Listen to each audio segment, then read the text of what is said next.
Where are you hurting? Where do you feel weak? Where are you afraid? Where do you feel insecure? We all have it. It doesn't matter, from high school athlete to professional, just out of sports to decades removed. We all have it. You're a human being.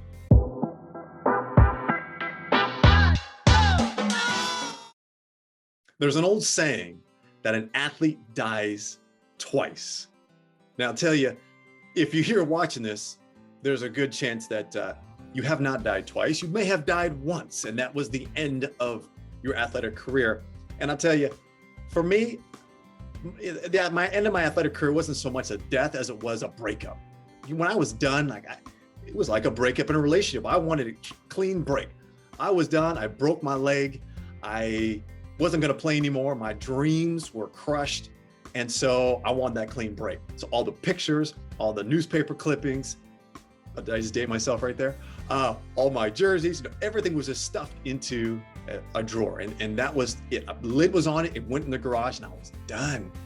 I wanted to break up and I wanted to move into a new relationship in life, right? I wanted to move into a new era. And for me, that was business. So I didn't want to be known as the jock or the athlete. I want to be known, taken serious as a business person. Well, wouldn't you know it? It's kind of like when you do break up with someone, you run into someone new and they say, hey, how's so-and-so going? And they're remembering maybe your old relationship. And that's what happened. People found out that I was an athlete. All they want to talk about was sports. But I didn't want to talk about that. I want to talk about the future, because that breakup was hard.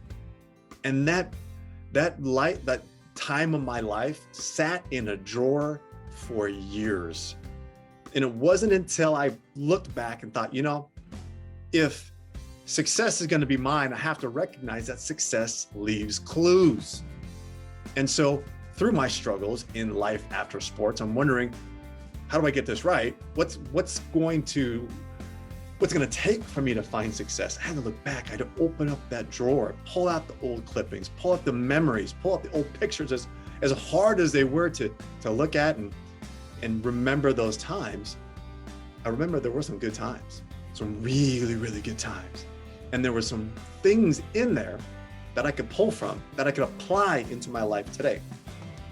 It was just awfully painful to go through it. So I don't believe that an athlete dies twice. Just know that there's a really bad breakup. And for a lot of us, it's time for us to break up with that former athlete or our life as an athlete. We're hanging on to it. When we make that clean break, let's not stuff it in the drawer. Let's not forget about it as if it's gone. Let's embrace it and reflect on what really went well. And there's a couple keys that you can grasp through this transition. And I don't care if you just finished as a competitive athlete last week or you're 20 years removed. It does not matter. Do you have a goal? Do you have a dream?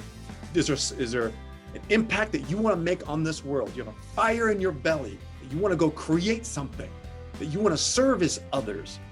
You want to leave a lasting imprint. I know you do, because you did as an athlete. And I know you do here in life after sports. So again, it doesn't matter. Don't get confused like, oh, Cletus, I'm already well into my 40s and I've started my family and all this and I got responsibilities. Oh, I get it.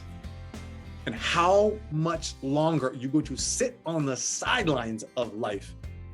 Paying the bills, taking care of the family. I get it. All stuff that is totally valid. And you need to take care of those responsibilities.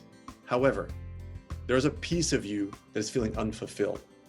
So let's grasp these three keys that I want you to get from that transition. And it's going to require you to look back. So if it's been a while, I get it. It was a while for me when I made my transition, or my pivot, I should say. The first and foremost is you need to embrace vulnerability. My friend, you need to be vulnerable, and it's time to start now. You were not taught to be vulnerable through sport. In fact, you were taught the opposite. Play through the pain. Don't show your weakness. But now's the time to show your weakness. Number one is you embracing that and accepting it. And number two is start to communicate it. Communicate it with your close-knit circle. Maybe you have a spouse, maybe you've got children, maybe it's a parent, a sibling, friends, whatever. You need to communicate your vulnerability with them. Now, what's going to happen is You're going to say, okay, Cletus, cool. I'm going to embrace my vulnerability. I'm going to start accepting, where I'm feeling weak or I don't feel the strength, and I'm going to start to talk about it. But you're going to be all surface level. You're going to be up here. So I'm telling you right now, it's a big hurdle for us athletes. We think we're being vulnerable, but we're just playing up here, surface level. You need to go deep, down deep, and just pay attention to those feelings. What is it? Where are you hurting? Where do you feel weak? Where are you afraid? Where do you feel insecure? We all have it. It doesn't matter, from high school athlete to professional, just out of sports to decades removed. We all have it. You're a human being. It's time to get vulnerable. It's one of the biggest challenges I see with a lot of former athletes that I work with, is we talk about getting vulnerable and it's just kind of surface level, and they immediately want to go to their successes. Dude, that's not going to work. You have to do the work. You've got to do a deep dive into, what are my fears? What's holding me back? Because once you identify that, it's going to release. I'm telling you, this was one of the biggest things that helped me get from the sideline into the game that I wanted to play, and that was in line with my dreams and where I wanted to go. Okay, vulnerability. Number 2, responsibility. So when you do connect with, all right, where have I failed? Where am I weak? There's no pointing fingers. It's not because of how you were raised. It's not because of the environment or who's the sitting president, or it's not because of where you live or because you have kids or you've got a family to take care of. I get it. Those are things, a lot of those things, you cannot control other people. So stop pointing fingers and start putting them right here. You gotta own it. You gotta own the fact that, hey, you didn't get a college scholarship, or you gotta own the fact that you didn't turn pro because you blew out your knee. You have to own the fact that you're not making the kind of money, and it's not because of the job that you're in or because of your manager, but because of you. And that's hard. That's hard for us athletes to step into the field of play and admit that we're not ready, or we're not strong enough, or we're not educated enough, or we are just unprepared. Because you stepped on the field, you were prepared, strength, speed, mental, you were ready to go. Because you didn't want to be out there on the field of play or in the pool, or on the track, or wherever you compete on the court without being ready to go. So you need to embrace the fact that you may not be where you're at right now, and you need to own it. And it's not just saying, okay, I own it, move on. No. You need to do the vulnerability piece. Just take a step back and say, what actions did I take? What thoughts did I have? What feelings have I been holding on to that have caused me to be in the position that I'm in? Own it. Own it. It's not anyone else's issue. It is yours. Believe it or not, you were taught this as a very early age as an athlete, to point fingers at others. It's the referee's fault. It's the other team's fault. It's my coach's fault. It's the fact that my dad isn't around. It's his fault. It's my teammates' fault that we didn't win. You were taught that at an early age. Enough. You got to cancel it. That paradigm was formed, and you're using it in life after sports. Got to break up with that. That goes with the breakup. That's got to go. Lastly, start telling the truth. What's your truth? I'll tell you, for a long time, that was hard for me. Really, really hard, because people had a vision for me as this athlete, and going to do things, and going to play in the NFL, and going to be an Olympian, and all. They were telling me this as a young age.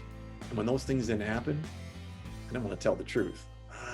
It's because I got hurt, or it's because someone else took my spot, or the coaching staff didn't see my potential, and I started pointing to things outside of me. I wasn't telling the truth. The truth was, I just wasn't good enough. I had already reached my highest potential. This wasn't going to work. So you need to start telling the truth, because what happens is those little lies that even you tell yourself, they add up. And they're adding up most likely in your life right now. The lies that you're telling yourself, the reason why you cannot go achieve your dreams, or that which truly fulfills you in life. The reason why you can't do it is because of whatever lies you're telling yourself. So it's time to tell the truth. What is the truth?